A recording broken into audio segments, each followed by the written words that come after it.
Boa noite, sejam bem-vindos à Fraternidade Espírita Gina.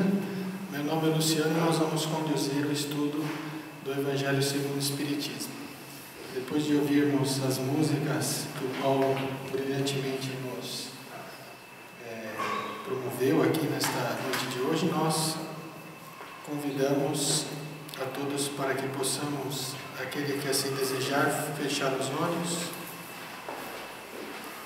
agradecer a Deus a oportunidade de estarmos reunidos, evocarmos a proteção do guia espiritual da nossa reunião, elevarmos o pensamento a Maria, Mãe de Jesus, Mãe de todos nós, que ela possa envolver com seus trabalhadores a nossa fraternidade. Agradecermos ao nosso anjo da guarda que muito se esforçou para que pudéssemos chegar aqui hoje, estarmos reunidos em nome de Deus. Que a nossa reunião possa transcorrer num clima de muita paz e harmonia. Que assim seja. Muito bem.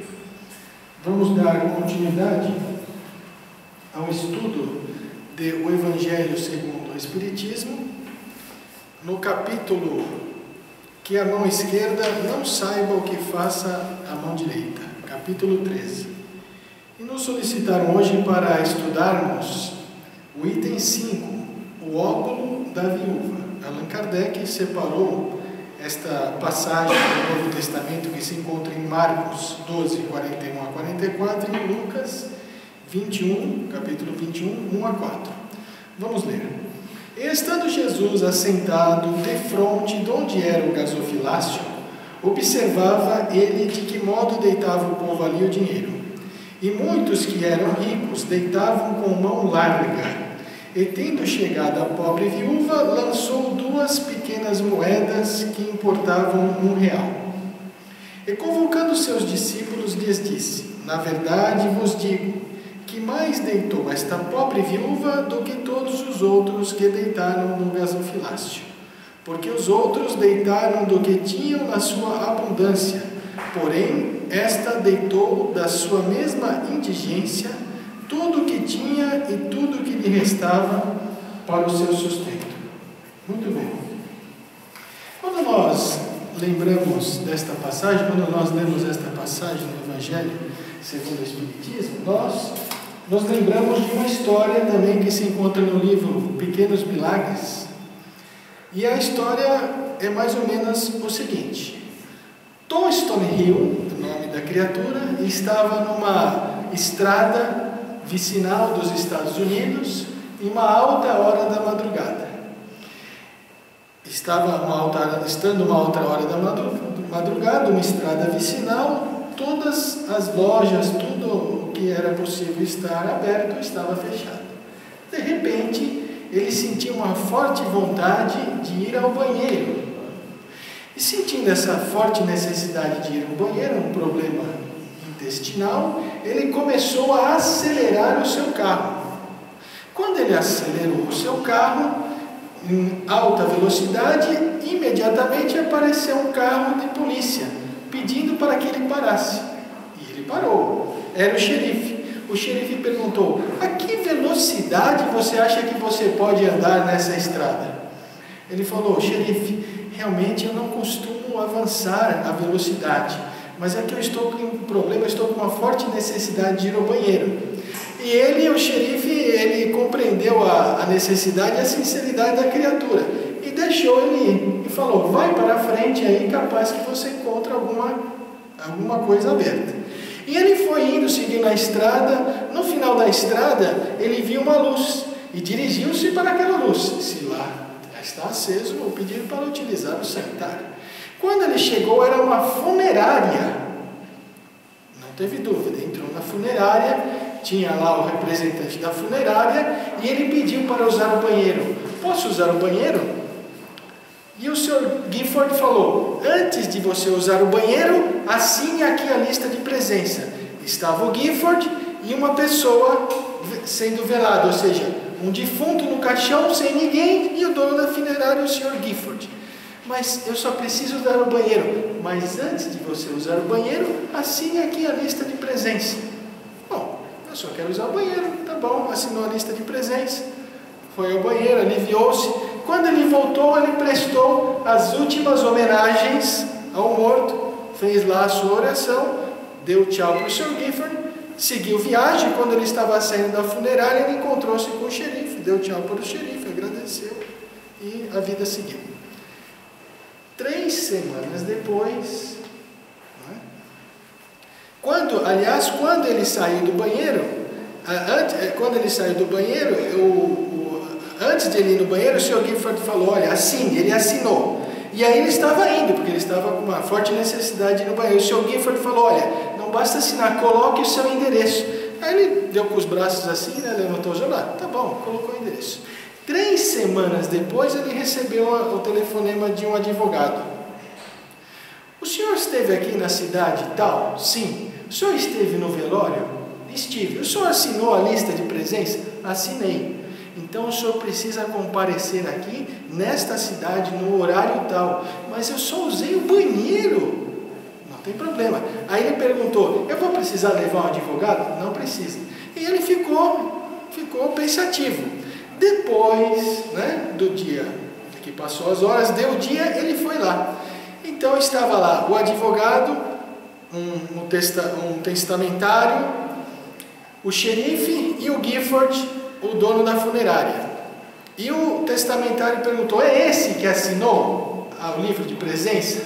É esse? O xerife, foi esse que você parou? Foi. Muito bem. Então o testamentário falou, olha, nesta cidade vivia um homem chamado Stanley Munro. Era um homem muito rico. Ele tinha praticamente todas as lojas da cidade, ele tinha praticamente todo o comércio da cidade, mas não tinha família. E ele era muito avaro, não tinha família. E ele deixou um testamento comigo e escreveu o seguinte, todos odiavam minha sombra, e ninguém nunca tirou dinheiro de mim, enquanto vivi. Por isso, qualquer pessoa que compareça ao meu velório, é obviamente alguém que sentiu alguma compaixão por um velho biruta como eu. Deixo por meio desse instrumento todo o meu espólio, com todos os meus bens, para ser dividido em partes iguais, entre aqueles que de fato compareceram em meu funeral. Ou seja, ele ganhou toda a fortuna do velhote avarento, por causa de um problema intestinal, uma ida ao banheiro, um milagre, um verdadeiro milagre. Então, por que eu trouxe essas histórias aos senhores e às senhoras? Porque Allan Kardec, analisando esta passagem, o óbolo da viúva, porque a viuvinha não tinha aonde, como a gente fala no ditado popular, aonde cair morta, mas ela tirou lá o óbolo, que é uma moeda grega de pouco valor, que vale, sei lá, 50 centavos, 25 centavos, mas ela vivia no interior e juntamente com a sua neta, aí é uma outra história que os senhores e as senhoras poderão observar em um outro livro que conta a história desta senhora. Ela veio do interior e ela tinha um sonho. Ela estava esperando desde as altas horas da manhã que a porta do templo pudesse ser aberta, e aquele sol causticante de Israel, e ela estava com a sua neta e as outras pessoas que viviam com ela nessa cidadezinha, nesse vilarejo interiorano. E ela tinha um sonho de depositar essas moedas, de ajudar o templo. Ela tirou este óbolo, esses 50, 25 centavos, e depositou. Quando ela fez isso, Jesus estava observando e falou, olha, mais ajudou esta senhora do que aqueles muitos que jogavam as moedas. Porque quem tinha muita moeda, muito dinheiro, você jogava no gasofilácio, que é o lugar onde você colocava a doação. Quem tinha muito dinheiro jogava lá várias moedas e a gente ouvia o tilintar das moedas. E Jesus disse, esta senhora ajudou muito mais, fez muito mais do que aqueles outros. E o que o Allan Kardec, ele comenta, por isso que eu trouxe a história desse livro, Pequenos Milagres, né? Que é uma história real. Allan Kardec comenta, há muitas pessoas que ficam esperando um verdadeiro milagre, como aconteceu com esta criatura aqui, o nome dele, o Stanley Murray, como aconteceu com o Tom Stonehill. Há pessoas que ficam esperando um verdadeiro milagre para ajudar, para doar. esperando uma herança, esperando alguma coisa que caia do céu, não é? Todos nós podemos ajudar na medida das nossas possibilidades.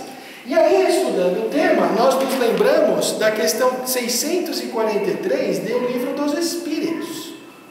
Nós nos lembramos o seguinte: há pessoas que por sua posição não tenham possibilidades de fazer o bem, e os Espíritos respondem: não há ninguém que não possa fazer o bem, somente o egoísta não encontra jamais a ocasião de praticá-lo. E Allan Kardec continua na questão 646. O mérito do bem que se faz está subordinado a certas condições, ou seja, a diferentes graus no mérito do bem? E os Espíritos respondem, na 646, o mérito do bem está na dificuldade, não há nenhum em fazê-lo sem penas e quando nada custa. Não há nenhum mérito em fazê-lo sem penas e quando nada custa. Deus leva mais em conta o pobre que reparte o seu único pedaço de pão, que o rico que só dá do seu supérfluo. Jesus já o disse, a propósito do óbolo da viúva. Então, aonde Allan Kardec estudou primeiramente a passagem do óbolo da viúva foi na questão 646 do Livro dos Espíritos. E aprofundou o estudo aprofundou o estudo no Evangelho segundo o Espiritismo, publicado em abril de 1864. E ele fala assim: as pessoas ficam esperando uma fortuna cair do céu. E eu só posso ajudar quando eu tiver dinheiro. Mas será que ela não fica esperando essa fortuna para que possa utilizar essa fortuna, esse dinheiro, para a sua satisfação pessoal? Recebe uma herança, por exemplo, recebe um dinheiro inesperado, e agora eu vou viajar, e agora eu vou curtir, agora eu vou utilizar para a minha satisfação pessoal. Se sobrar alguma coisa, eu ajudo o próximo. Isso que aconteceu com esse cidadão nos Estados Unidos é um verdadeiro milagre. Você pode visitar, você pode... É assim, aí eu fiquei na dúvida, né? Será que eu devo ir mais no cemitério do Morumbi? Porque lá tem os ricaços, né? Pessoas de mais poder aquisitivo. Ou será que eu vou no cemitério de Vila Formosa?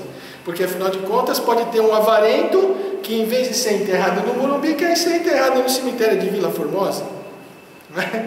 Mas ainda que eu for 100 vezes no Vila Formosa, no Morumbi, aliás, né, se você for no Vila Formosa e assinar a lista de presença, aliás, o cemitério de Vila Formosa praticamente é um shopping center. Que é isso, Luciano? Um shopping center tem 20 velórios. Cada velório tem 10, 15, 20 pessoas, um vozerio, um falatório. Não é? Então, ou seja, a gente não tem que ficar esperando um milagre, o dinheiro cair do céu para poder ajudar. Mas eu não tenho dinheiro, Luciano, eu não consigo ajudar. Opa, mas não há ninguém que não possa praticar o bem. Não há ninguém que não tenha alguma coisa para dar. A viúva deu lá o seu óbolo, não é? O dinheiro que ela tinha, deu lá um pouquinho de dinheiro que ela tinha. Mas a pessoa pobre e não tem dinheiro para dar, o que pode dar? Pode dar o amor. Pode dar o perdão. Quando alguém faz alguma coisa errada dentro da nossa casa, né, o que nós podemos dar? É uma forma de caridade, é o perdão. Quando um amigo nosso está desesperado porque foi demitido, se nós não podemos ajudar com bens materiais, o que nós podemos fazer? Dar uma palavra de consolo. Se alguém está desesperado porque foi abandonado pela sua noiva ou pelo seu noivo, nós podemos consolá-lo. Meu filho, a vida segue, não é? Erga a cabeça.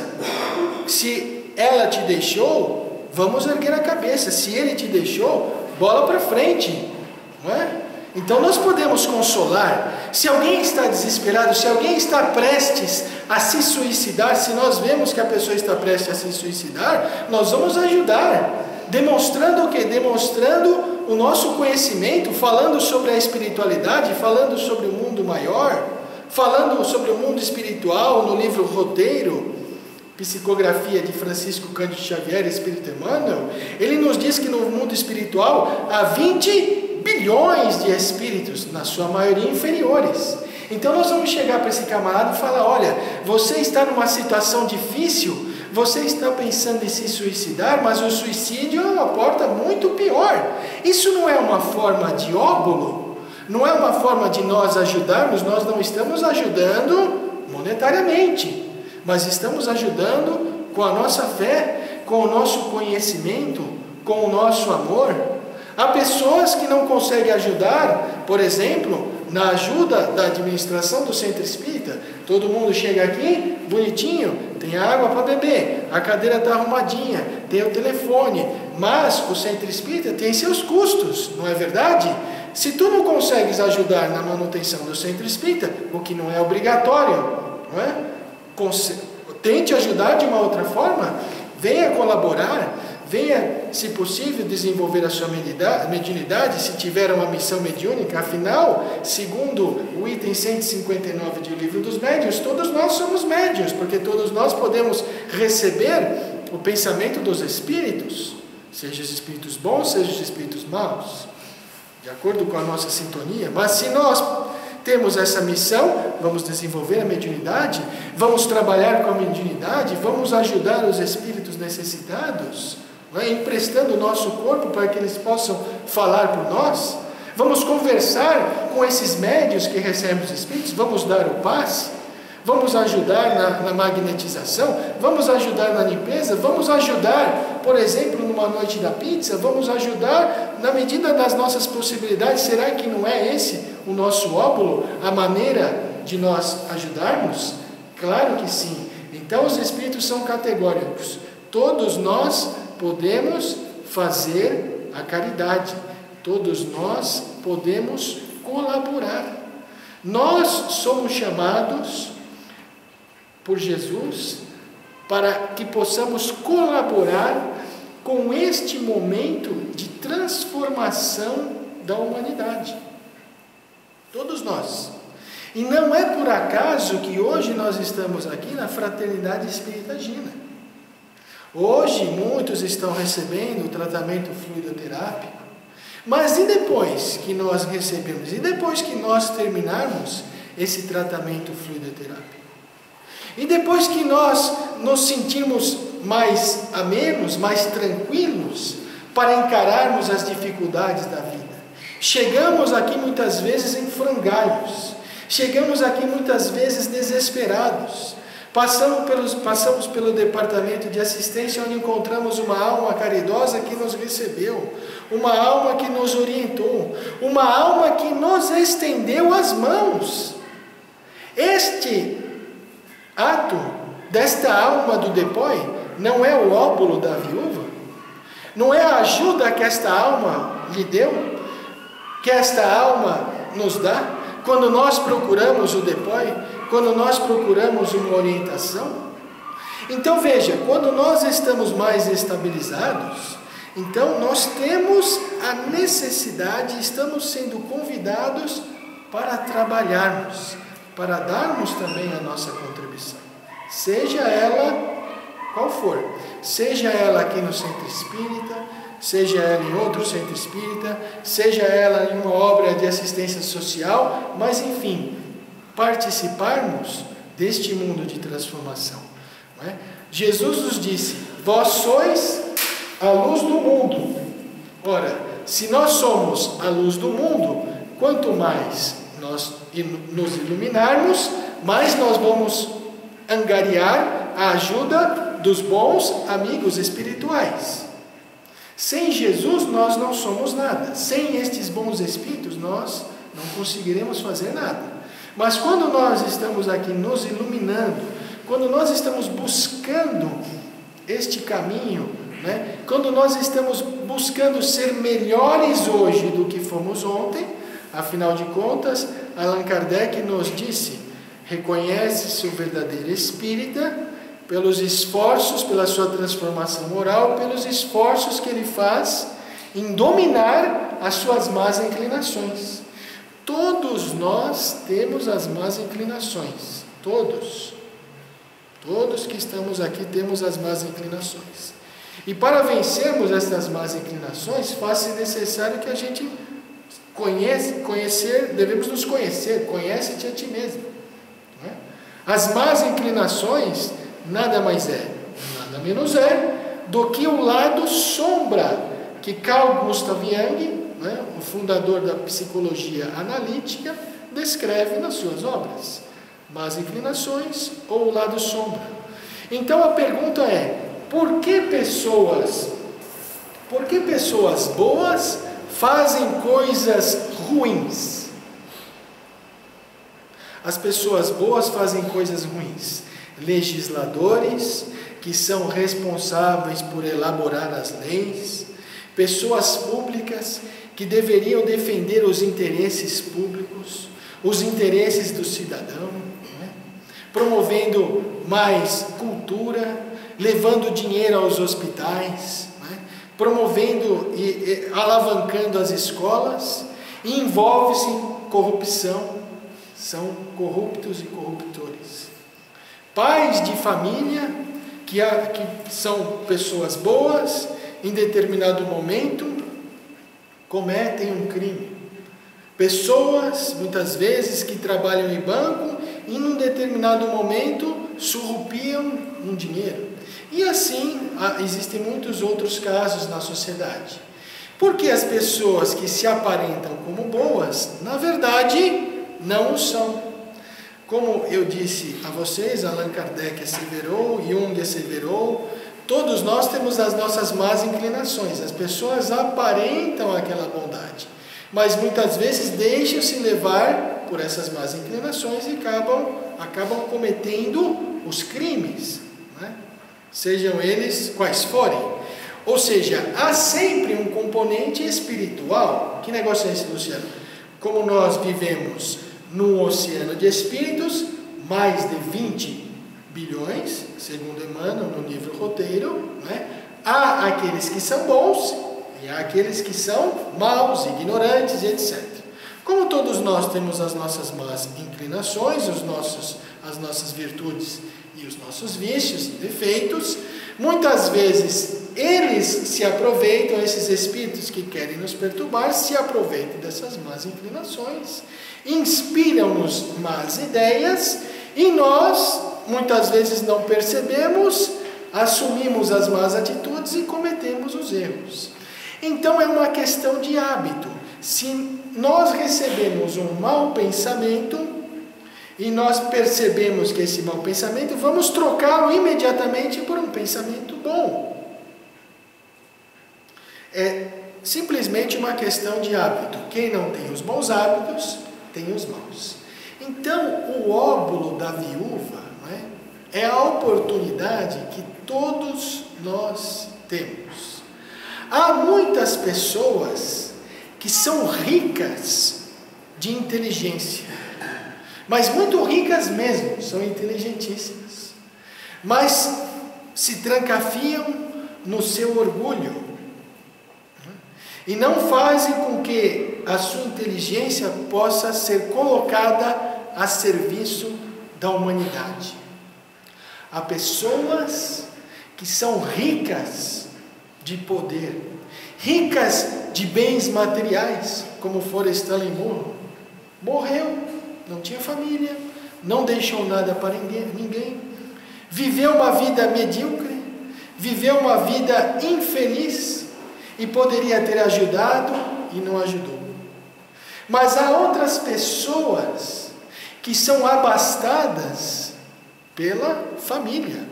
Há pessoas que têm o pai, que têm a mãe, que têm os irmãos, os avós, os primos, os sobrinhos, mas que não estende sequer uma mão para uma pessoa que necessita de ajuda.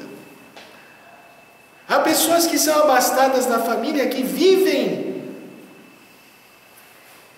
na alegria familiar, uma família unida, uma família simpática, que junto com esses familiares tem as posses dos bens materiais, tem o seu emprego, tem o seu salário, tem os seus bens, mas não estende a mão para fazer uma sacolinha de Natal por uma criança necessitada. Há pessoas que têm o poder, que são orgulhosas, que vestem a máscara da pessoa bondosa, da pessoa puritana, mas que também não estendem a mão, pensam em si mesmos, pensam na sua satisfação pessoal. Então, meus irmãos, meus amigos, estas criaturas, o avarento, aquele que tem o poder, aquele que é abastado da família, aquele que pode ajudar e não ajuda, estes que não estendem as mãos, tanto para ajudar materialmente como para ajudar espiritualmente, realmente terão uma grande decepção ao desencarnarem. Porque quando nós desencarnarmos, diz Pascal Espírito, em um livro Evangelho segundo o Espiritismo, não vos será perguntado o que tu eras, não vos será perguntado o que tu fazias, e etc. Vai ser perguntado o que tens, ou seja, o que tu estás trazendo na sua bagagem. E o que nós vamos levar na nossa bagagem são as nossas boas atitudes e as nossas más atitudes. Há as causas anteriores das aflições e as causas atuais das aflições. Na parábola do filho pródigo, o filho que saiu para longe da casa do pai, caiu em si, desperdiçou todos o dinheiro, desperdiçou toda a fortuna com as meretrizes na vida dissoluta, caiu em si e disse: eu vou voltar para a casa do meu pai, porque na casa do meu pai eu vou pedir para que ele me empregue como um de seus trabalhadores. Já não sou digno mais de ser chamado filho dele, mas que me empregue como um dos seus trabalhadores, e aí eu vou estar melhor que agora. É um simbolismo, porque ele estava lá alimentando porcos, e os judeus não alimentavam porcos. Um simbolismo de Jesus. Quando ele caiu em si, ele estava no fundo do poço, caiu em si, teve humildade, ele voltou para a casa do pai, e o pai o recebeu. Significa dizer o seguinte: muitos de nós que estamos neste mundo não cairemos em si, porque o cair em si é perceber o caminho errado e voltarmos para o caminho certo.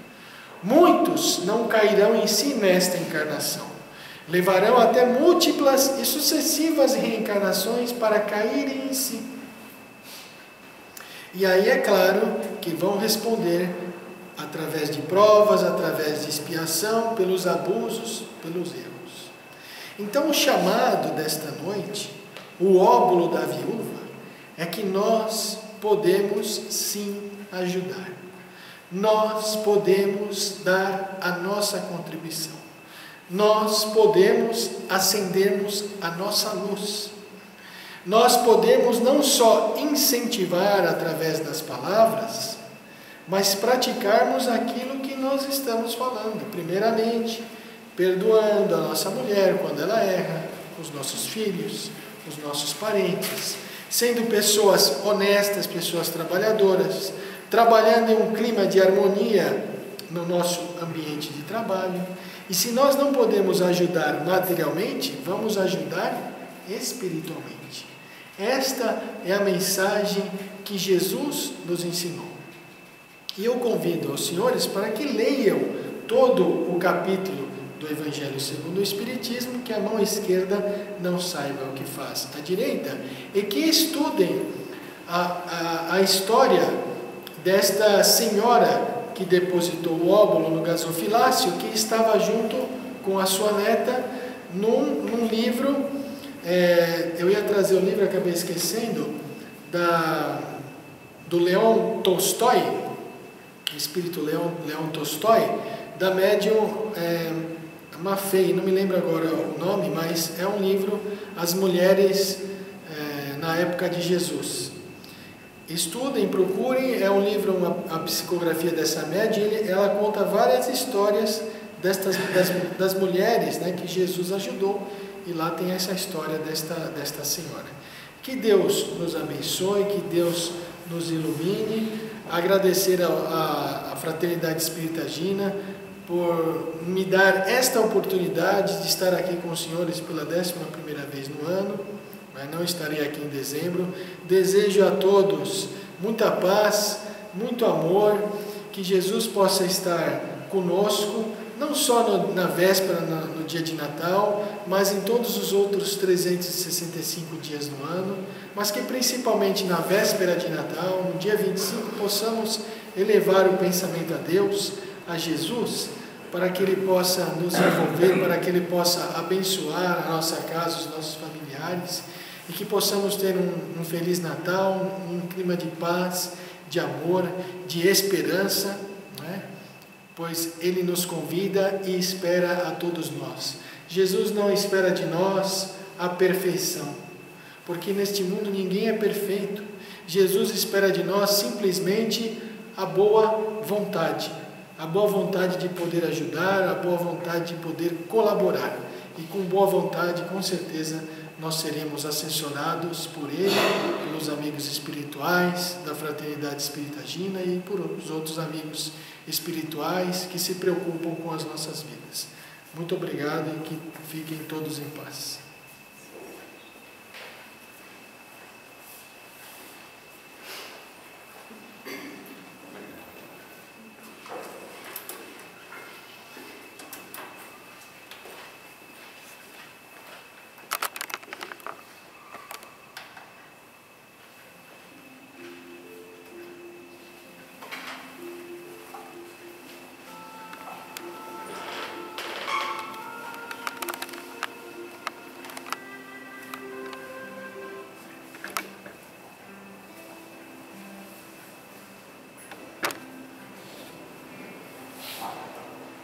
Queridos irmãos, nós daremos continuidade à assistência espiritual. Vamos nos preparar para recebermos o passe espiritual de harmonização. Vamos nos manter serenos, tranquilos, com os nossos pensamentos ligados a essas entidades venerandas do bem que aqui estão, sob a égide do nosso Senhor Jesus. Chamamos pelos nossos irmãos velhos, companheiros de vidas, para que eles possam vir até a nós, sintonizados com os bons espíritos, captar essas energias fluídicas do plano espiritual, transmiti-las através dos passos. Coloquem-se numa posição de recolhimento íntimo, de recolhimento respeitoso. Busquem neste instante a presença amorosa de Jesus entre nós, que se faz representar por essas entidades venerandas do bem, que através das mãos mediúnicas desses médiuns aqui da casa, eflúvios espirituais se espalhem de sobre cada um de nós. Recebam do laboratório de Jesus recursos espirituais que tenham a eficácia de proporcionar-lhes um melhor equilíbrio para a sua mente, que o seu pensamento se expande na luz de uma prece a Jesus neste instante, enquanto você recebe essas energias do plano espiritual superior, como medicamento revitalizador para o seu centro de forças, para a sua saúde da alma, para a sua saúde do corpo físico. E assim, em melhores condições de sintonia, traga Jesus neste instante ao alcance de sua oração. Expanda o seu pensamento para chamar. Jesus se aproxima de ti e o envolve na sua paz. Ajoelhados neste chão de flores espirituais, busquemos Jesus no recolhimento íntimo de nossas preces. que Ele o envolva no seu magnetismo, que o seu olhar possa envolvê-lo em bênçãos de serenidade, de mansuetude. Que o nosso Senhor Jesus o abençoe, o fortaleça. Jesus, neste instante, nos convida: vinde a mim. Ele nos leva em oração a nossa Mãe Maria Santíssima. Vamos a ela. Ave Maria, Mãe do céu,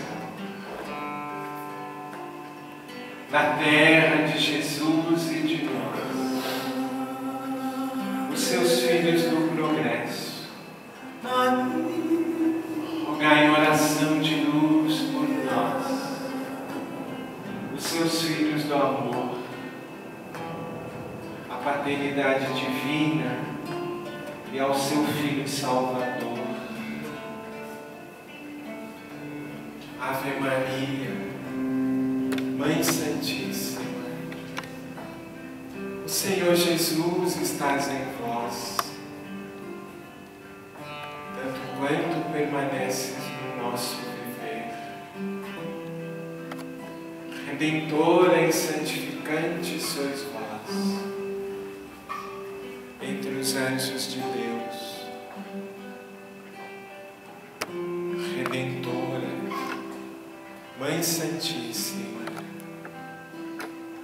que nos trouxe Jesus de seu ventre puro, glorificado seja o vosso sublime nome, Maria. Maria de todas as Marias, Maria, serva de Deus, Maria, amor, Maria, Mãe de Jesus e nossa Mãe maior, a nos oferecer neste instante, Senhora, as suas níveas asas de luz, a nos agasalhar e a nos proteger, hoje e sempre, mas principalmente no momento de nosso desenlace santificante. Que assim seja, com a graça de Deus.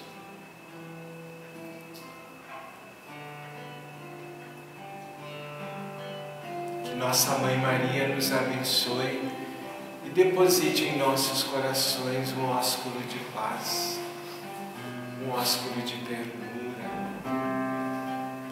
E que esta Mãe misericordiosa e compassiva receba neste instante de todos nós, os seus filhos, dos dois planos da vida que aqui se encontram neste ambiente, os nossos melhores pensamentos, que se expressam em vibrações de acolhimento, de luz, a esses filhos, a esses nossos irmãos, que antes do amanhecer retornaram à pátria espiritual, numa circunstância trágica. Que esta Mãe possa acolher a cada um deles no seu manto de luz, e que eles possam receber de cada um de nós neste instante uma vibração que alcance os seus corações perispirituais, em resignação e aceitação aos desígnios de Deus. Que cada um destes irmãos nossos, envolvidos neste acidente aéreo que ocorreu antes do amanhecer do dia de hoje na Colômbia, possam receber o nosso abraço, o nosso carinho, as nossas preces, e que esta Mãe os abençoe e os entregue à proteção de seu Filho Jesus. com a graça de Deus.